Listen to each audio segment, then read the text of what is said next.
have here are very, very light weights, and we're gonna do I's, Y's, and T's while doing a back extension. So when you're doing a back extension, you wanna make sure when you come up, you're not hyperextending. So you only wanna come up so you have a straight back, and that's where we're gonna do our I's, our Y's, and our T's. So I'm gonna come down, I'll grab my very light weights, I'm gonna come up, and I'm gonna come up and I'm gonna lead from my shoulders. That's an I, and my 10 and 2 position is my Y, and then my T. And I'm really squeezing in that mid back, and that's 1. Then I'm gonna come down. So if you don't have access to a back extension machine, there's another way that you can do this with the medicine ball. Take your weights in front of you, and then squeezing from the shoulders, just do the lift again here.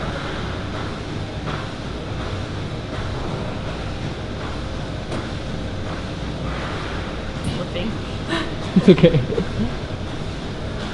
we go. All right.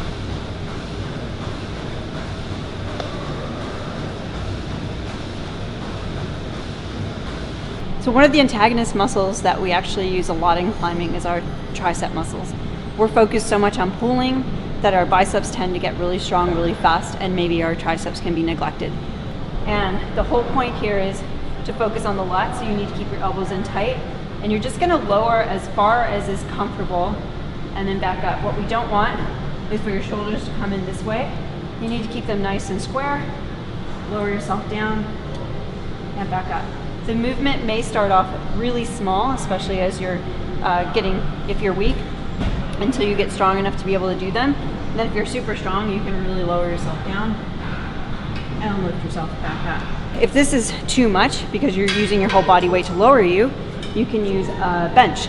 So here I'm just sitting at 90 degrees, and I'm just gonna lower myself down and push up. You wanna avoid having your elbows come out to the side, really keep your elbows going back.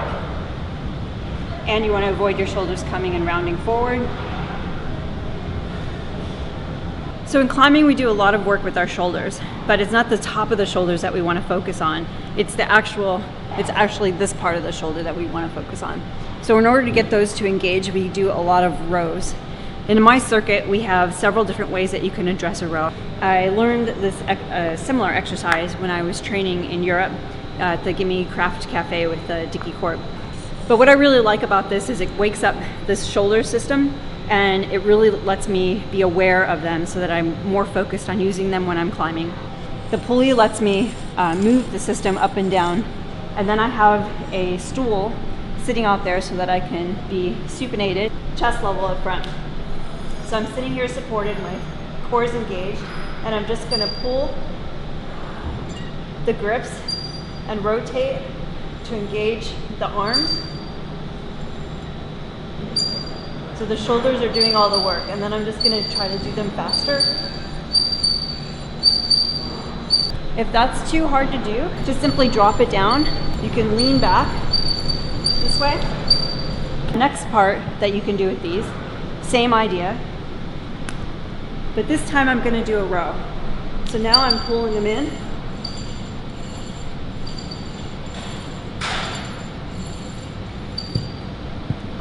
And you want to work your way to making them faster. So again, an easier variation and an even easier variation.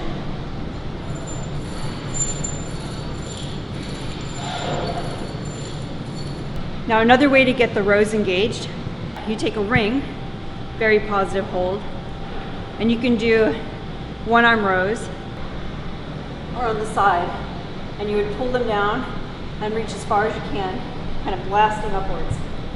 So pulling it in and blasting up. Not pushing with the feet to get up, really pulling from the shoulder.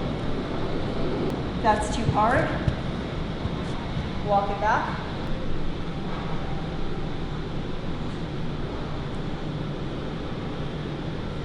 And when you start to get tired to make the completion, don't hesitate to help yourself. Pull up. Keep it controlled on the way down. You do not want to let yourself fall into it. That will really jar the body and you can really hurt your elbows. All right, right here I have 3 different ways that we can do a row. I'm going to do it from a kind of a plank position where my back is straight, the core is engaged, palm is flat, knee and 90 degrees. I'm gonna make sure that my shoulders are not dipping. They need to be square, and that I'm not looking up like this so that my back is not arched. So suck the belly up, just kind of look in front of you. I actually just wanna let the weight hang, and then I wanna pull from the shoulder to lift my arm up. I know it looks like the biceps doing the work, but it's not. There's some bicep engagement, but I want the whole initiation of the movement to come from the mid-back and the shoulder back. Now the reason I like a plate is I can actually do a little bit of finger training. So I just leave the weight hanging on my fingers in that open hand position. I can feel the stretch down the back and the extensors. And I'm just gonna lift again. You're gonna stay tight into the body, don't let them come out. And then just up until your arms are back as high as they can go without your elbows moving. And then you're just gonna lower them back down, flick the wrists at the bottom of the motion, and then back up, and that's one. You really don't wanna push the weights on this. Right now, especially when you're starting, you need to go for good form. So making sure that your body is staying in one position. If you're starting to do this, that's too much weight. So it's really, everything needs to come from the triceps. So here, pulling it down, flick the wrist out, back up. So start super light, work your way up. If you're getting 12 to 15 pretty easily with no fatigue, then you can increase the weights.